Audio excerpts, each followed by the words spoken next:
कल लिंक्डइन पर मेरी एक प्रोस्पेक्ट के साथ डिस्कशन हो रही थी and I was pitching about our design services. Conversation काफी अच्छी चल रही थी। फिर अचानक उसने एक लाइन बोली, Ankit we are not hiring designers anymore, we use AI tools. मैं झूठ नहीं बोलूंगा, 2 मिनट के लिए मेरा ईगो हर्ट हुआ। आखिर मैं 12 साल से डिजाइन इंडस्ट्री में हूँ और सामने वाला बंदा मुझे बोल रहा है कि अब डिजाइनर्स की जरूरत नहीं है। मैंने सोचा ऐसा क्या बना लिया है इस बंदे ने एआई से, क्या मैं कुछ मिस कर रहा हूँ? क्योंकि ऑनेस्टली मैंने ऑलमोस्ट सारे एआई डिजाइन टूल्स यूज किए हैं, Google Stitch, Visily, UX Pilot, Claude Design, Lovable, Bolt, free वाले भी एंड पेड वाले भी, और अभी तक मुझे कोई ऐसा टूल नहीं मिला जो जेन्युइनली एम्पैथी, पर्सनलाइजेशन और कस्टमर साइकोलॉजी समझकर डिजाइन करते हो। So I said, can I see the website you have built using AI? उसने मुझे वेबसाइट का यूआरएल भेज दिया। मैं जब भी कोई वेबसाइट ओपन करता हूँ सबसे पहले 5 सेकंड टेस्ट करता हूँ। तो जैसे ही वेबसाइट ओपन हुई, हीरो सेक्शन देखते ही मुझे आंसर मिल गया। मेरा पहला रिएक्शन था, ये लो एक और एआई जनरेटेड टेम्पलेट आ गया। ऑनेस्टली एआई जो डिजाइन्स बना रहा है उससे बेटर डिजाइन तो आपको थीम फॉरेस्ट की $15-20 वाली थीम्स में दिख जाएगी। एआई तो हर website almost same pattern follow करके बना रहा है, same layout, same section, same structure, same city placement. Frankly speaking, मुझे लगता है 1 साल बाद इंटरनेट पर एआई जनरेटेड वेबसाइट की एक आर्मी खड़ी होगी और सब एक जैसे दिखेगी। No strong branding, no unique positioning, no memorable experience. Prospect की वेबसाइट बुरी नहीं थी, क्लीन थी, मॉडर्न थी, प्रोफेशनल लग रही थी, लेकिन वेबसाइट में ह्यूमन टच ही नहीं था।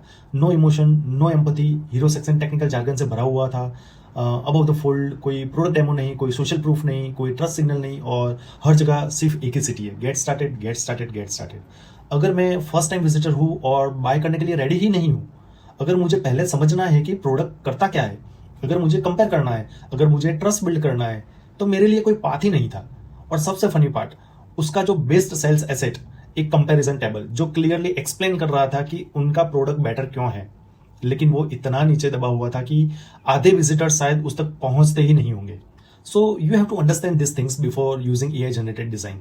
एआई स्क्रीन्स बना सकता है, एआई लेआउट्स बना सकता है, एआई आइडिया विजुअलाइज कर सकता है, लेकिन customer psychology, fear, trust, doubt, decision making और सबसे इंपॉर्टेंट कन्वर्जन, उस लेवल तक अभी भी बहुत गैप है।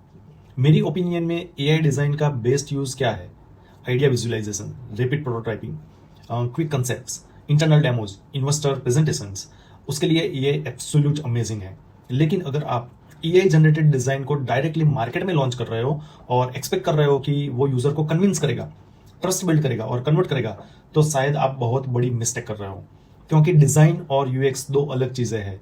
एआई डिजाइन बना सकता है, लेकिन यूएक्स अभी भी ह्यूमन समझते हैं। वैसे अगर आप चाहते हो कि मैं आपकी वेबसाइट का 5 सेकंड टेस्ट करूं और बताऊं कि फर्स्ट इंप्रेशन में क्या मिसिंग है, तो कमेंट में अपनी वेबसाइट ड्रॉप करो या मुझे डीएम करो and follow me for such content.